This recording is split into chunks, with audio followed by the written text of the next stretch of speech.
Hello everyone. In this video, we'll be discussing how to enhance the quality of answers because English literature is a very subjective paper and we need to have a good quality of answers so that we'll be rewarded in the exam.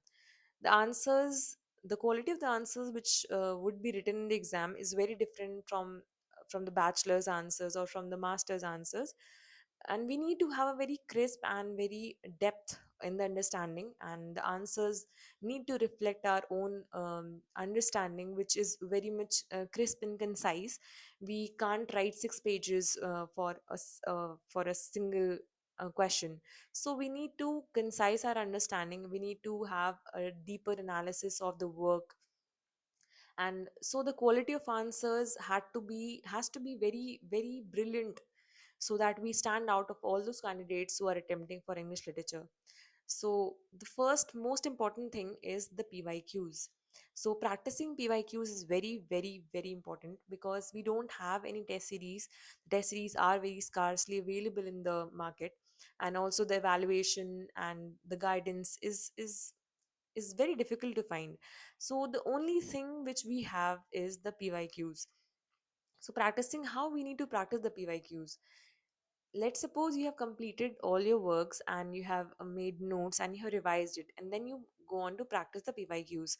So once when you have completed the PYQs, when you have written the answers, that is not the end of the preparation. You need to again revise all those notes. You need to again revise your answer which you have written, and you need to rectify the problem which you have uh, mentioned in the, or you have found in your answers. And so this will be a long process through which you will understand of how your quality of answers being changed through this process. You need to answer the same question over and over. Let's suppose in the month of May, let's suppose you have answered the questions of 2024. So next in 2 or 3 months, again you revise all those answers, or you revise all your notes, and again you attempt the paper. And this way you will understand how the quality of answers will be increased, or it will definitely be a little bit, it will find a little bit of depth in your answer. You'll find a little bit of change in your answers, and this will help you to understand how your understanding is getting better with the further attempts. And also you need to know how UPSC is asking the questions. We can't just write anything in the answer. There is a limited space, there is a limited time, and with that amount of knowledge, we need to write the best we can give to the answers. So PYQs let us understand what UPSC actually demands from us, and how we need to approach the answers. So the more we are comfortable with the way UPSC is asking us, the more we are comfortable in answering the ways, it will be easier for us to attempt the questions in the exam. Okay, the next thing is toppers answer copy. I know it is very much difficult to find any toppers answer copy, but I have found some. Um these two Anjali S. Ma'am's blog is there. Um, and you can find one answer which she has shared with all of us. So it was a feminist reading of a doll's house. So that is one answer, and Diksha Jan ma'am's I think video is available in the YouTube. She has also discussed the question paper of of English literature. The entire question paper she has discussed on how to approach the questions. um, you can just find it on the YouTube. Also, Arya VM ma'ams and Gautam Vivekanandan sirs, there is Telegram channel where you can download the answer sheets which they have been attempting, and how they used to write answers. So they have shared it. You can find the Telegram channel of these two, and these two, there is YouTube channels also, and Anjali S ma'am, you can find the blog is there where she has mentioned. So these are the things which you can like refer to when you are writing the answers, and you can see how what is the quality of answers which you need to achieve. Obviously you can write much better than that also, but it is like you need to know how you need to answer the questions. It will be very different from the bachelors and the masters. So you need to understand of how with little amount of knowledge also you can answer very well if you know how to present your answer. So that all those things are mentioned in the toppers copy. So you can just refer to all these. The next thing is read and revise.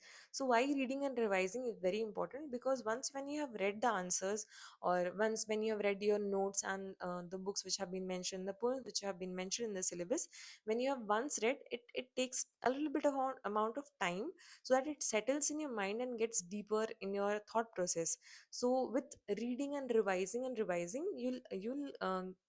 you'll find greater dimensions and greater manifestations of your own answer, and you'll be writing in a much better way than your first answer. So this is very important to reading. All you need to read also your answer which you have been writing, because only then you'll be able to find your mistakes. And also the second most important thing is self evaluation. So this reading and revising will help you to self evaluate. It will help you to become your own teacher.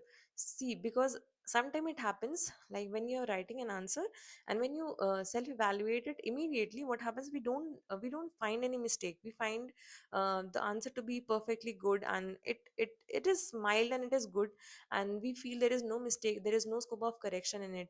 But what we miss out is we don't see it from a different lens. So how can we self evaluate?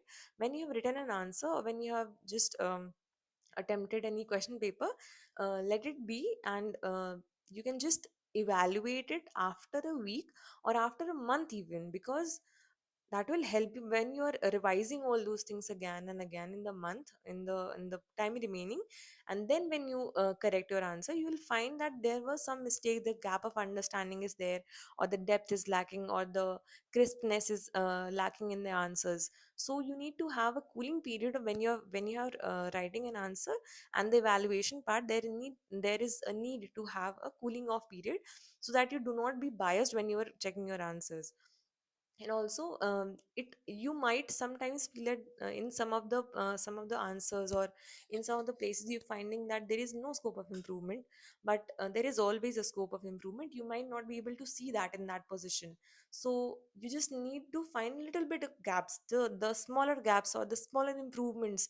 If any improvement you find, just put it, and you have to just keep on moving ahead, rather than taking, if you can't find a good leap, just take few smaller steps, and those smaller steps will help you to go further. And your first answer will be very different to your the answer which you will be writing in your exam. So it is very necessary to take smaller steps, and only then you can be a good you'll be producing good answers in your exam. So you also need to be very truthful and critical to your answers sometimes, because if you have not written, when you have not addressed the questions demand, just leave it, and just find a way so that you can perfect your answer in that way, whatever you feel, however you feel, because you have been writing GS answers also. You're also attempting the question papers of so many years, so you know what a good answer is. So let yourself be critical at some times, and only then you can improve. So these are some of the ways how you can enhance the quality of your answers. So this was it for the video. Thank you.